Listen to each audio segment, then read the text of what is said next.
Didi Ananda has been a yoga nun and social service worker of Ananda Marga for more than 30 years. Before becoming a yogic nun, Didi worked as a high school teacher in Johannesburg, South Africa. The deep impact of the meditation practices and the comprehensive philosophy of Ananda Marga inspired her to quit her teaching profession and to dedicate herself to bringing these practices to the world.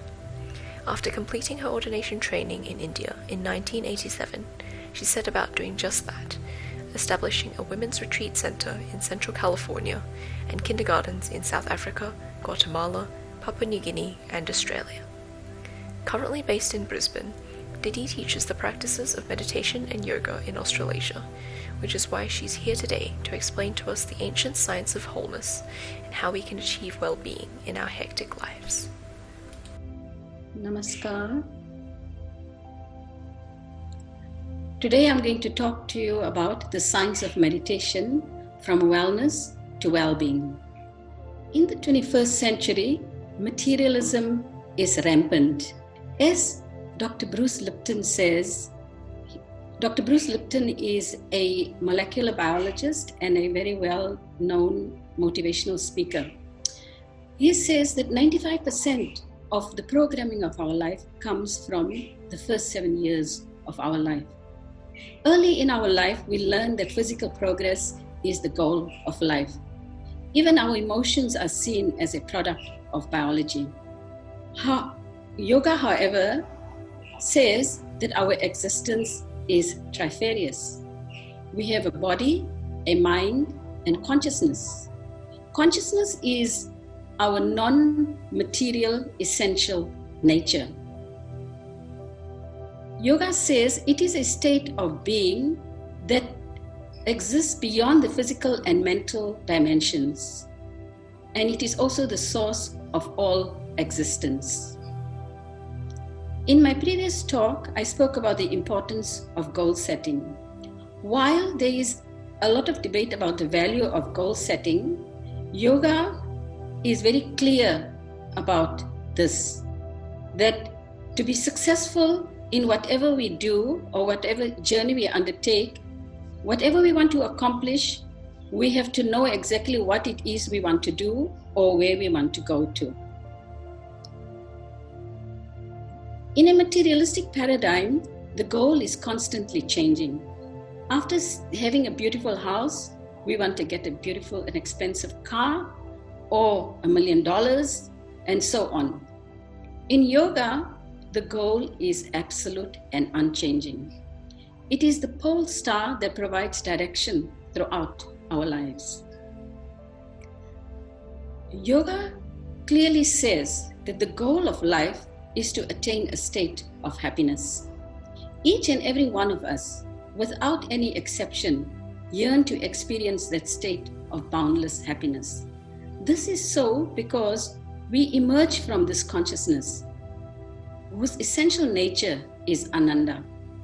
Through thousands of years of empirical research, yogis have developed powerful techniques to transform the state of our mind so that we can experience this deepest part of our being. Meditation is an active, structured process designed to take us on this inner journey. Yogis have developed these powerful techniques through deep understanding of how human physiology connects with human psychology. There are four parts in the process of meditation: breathing, chakra, mantra, and ideation. I will talk about each one of them in a little more detail now. The first thing that we do when we are born is we breathe. And with this first breath, the development of our personality is initiated. There is thus an intimate connection between our breathing and our personality.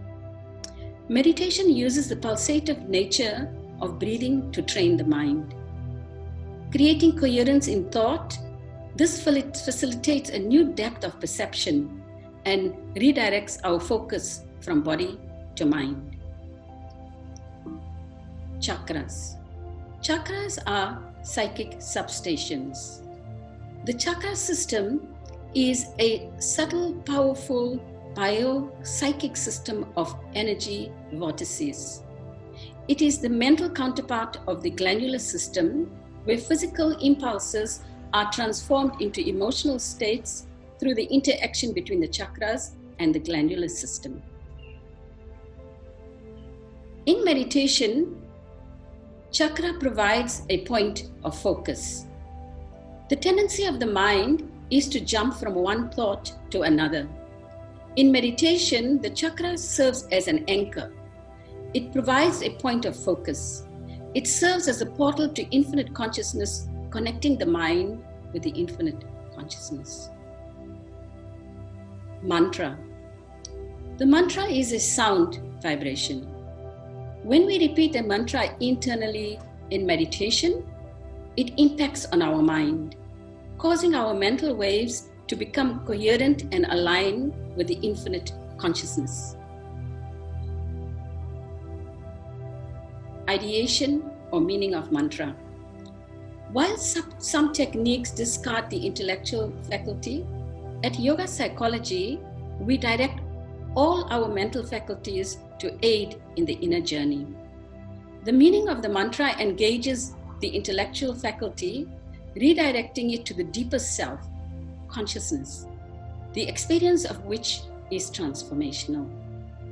It fills us with a feeling of deep peace and fulfillment and joy. It is important to note that the meditation process facilitates a deep, subtle, all-round change. We will now look at additional tools that yogis have developed to assist in this transformational process. Asanas have developed over thousands of years to help in the practice of meditation. Through the use of specific postures, stretching, and controlled breathing, they effect beneficial changes to the body. As I mentioned earlier, the body-mind connection occurs via the glandular system and the chakra system. According to yoga, the hormonal secretion of the glands directly influences emotional states. Yoga postures or asanas are designed specifically to impact on the hormonal secretion by the glands, thus balancing the practitioner's emotions. Asanas also alleviate many physical ailments like fatigue, hypertension, irregular heartbeat, and so on. They improve blood circulation and the overall health. This then improves our mental concentration and depth of perception during meditation. We know that the cells of our body grow out of whatever we eat. However, what is not known to neuroscience and biology is that every cell has its own mental counterpart, which also develops out of the food that we eat. This is why yoga concurs with the saying, "We are what we eat." The nature of the food that we eat influences the way we think. It is crucial to note that this influence is amplified when we meditate. Yoga categorizes food into 3 types according to the impact that they have on our body and our mind. Sentient foods are foods that promote clarity of mind and calm down our mind. These include fruit, vegetable, nuts, grains, and dairy products. Mutative foods are foods that cause restlessness of mind and agitates the mind. And these include foods like chocolate, most carbonated drinks, and black tea. Static foods are foods that cause lethargy and dullness. These include meat, fish, eggs, onion, garlic, drugs, and alcohol. Yoga ethics and mental balance. Ethics provide the practical guidance in the choices we make in our lives. Yoga ethics provide our body-mind structure with a sense of balance. This balance is dynamic. If we use the analogy of a rider on a bike, holding onto the handlebars and balancing as they move forward, turning left or right, and at the same time, the bike is moving the rider forward. In the same way, yoga ethics provide the guidance to maintain mental balance so we can move forward.